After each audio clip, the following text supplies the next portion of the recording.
Daniel's garage sat at the edge of a quiet Dallas street, where the glow of neon lights from nearby diners reflected off the rain-slick pavement.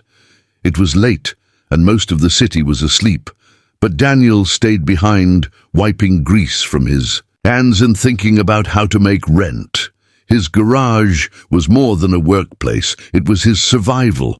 As he prepared to close, he noticed a small sedan pulled to the side of the road. Inside, a young girl sat in the driver's seat, her face tense, her hands trembling on the steering wheel.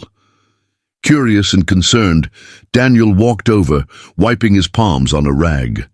He found a girl no older than 12, struggling to start the car. Her wheelchair rested folded in the back seat, making it clear she lived with challenges most kids her age never imagined. She explained in a soft, almost embarrassed voice that the car was her only independence. Without it, she would be stuck relying on others for every little thing. Daniel's heart tightened at her words. She wasn't just stranded, she was fighting for freedom in her own quiet way. The mechanic asked her to pop the hood and leaned in, listening to the engine's faint, irregular clicks. To him, it wasn't just broken parts. It was a cry for help, the kind he couldn't ignore. Despite his exhaustion, he grabbed his worn-out toolbox, the same one he'd been using since his early days as an apprentice, and knelt beside the car. The cool night breeze brushed against him as he twisted bolts, adjusted wires, and checked the battery. His fingers moved with precision, his experience guiding him even in the dim streetlight. The girl watched from her seat, her wide eyes following his every move. She could see the dedication in the way he worked. No rush, no irritation, just patience and quiet determination. Minutes passed, and Daniel's shirt was soaked with sweat, his hands dark with grease. But finally, the sound of the engine roared to life. The girl's face lit up like the morning sun. For her, the sound wasn't just mechanical. It was the sound of freedom, of hope. She clapped her hands together, thanking him with a smile that felt larger than life. Daniel leaned against the car, catching his breath. "You're all set now," he said with a faint grin. "Be careful out there." He didn't ask for money, nor did he expect it. To him, the job was more about doing what was right than getting paid. The girl looked at him, surprised by his kindness, and whispered, "You don't know how much this means. Thank you." Her voice carried a sincerity that touched Daniel deeply.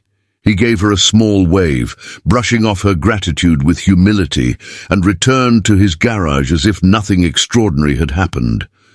But to the girl, everything had changed. She drove off slowly, feeling lighter, stronger, and more capable than she had in weeks. She didn't see just a mechanic.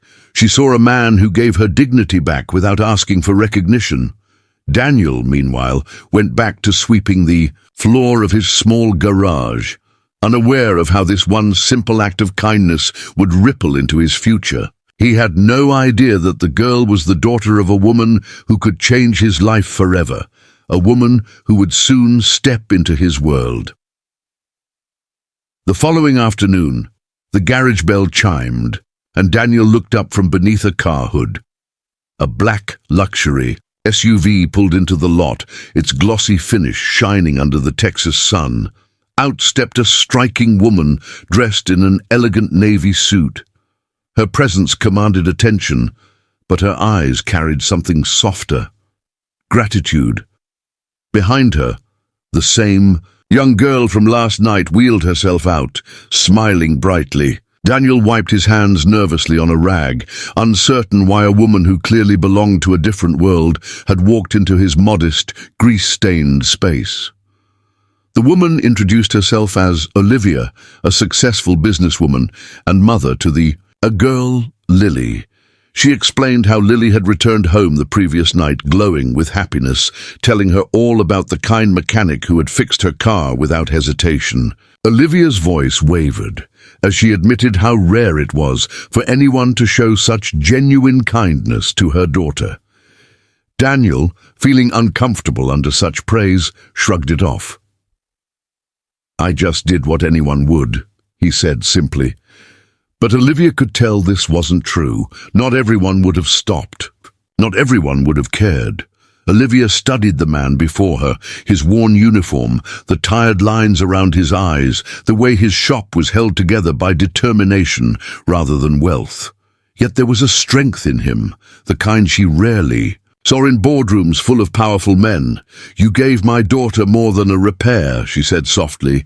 "You gave her dignity." Daniel lowered his gaze, unsure how to respond, his humility making the compliment even more powerful.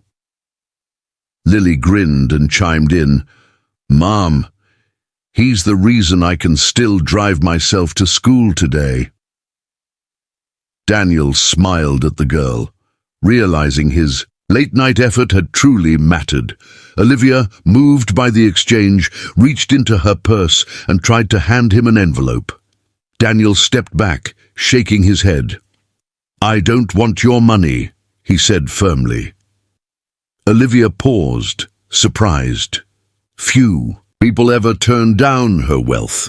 For a moment she didn't know what to say. Lily tugged on her mother's sleeve, whispering, "Mum, maybe he doesn't need money. Maybe he needs something else." Olivia's eyes softened, and for the first time in years she considered giving a gift not out of charity, but out of respect. The next morning, Daniel arrived at his garage to find a group of workers unloading equipment. Confused, he demanded to know what was happening. Moments later, Olivia's SUV pulled in. She stepped out, her heels clicking against the pavement, and handed him a set of keys. "This shop," she said, gesturing to the now transformed building, "is yours."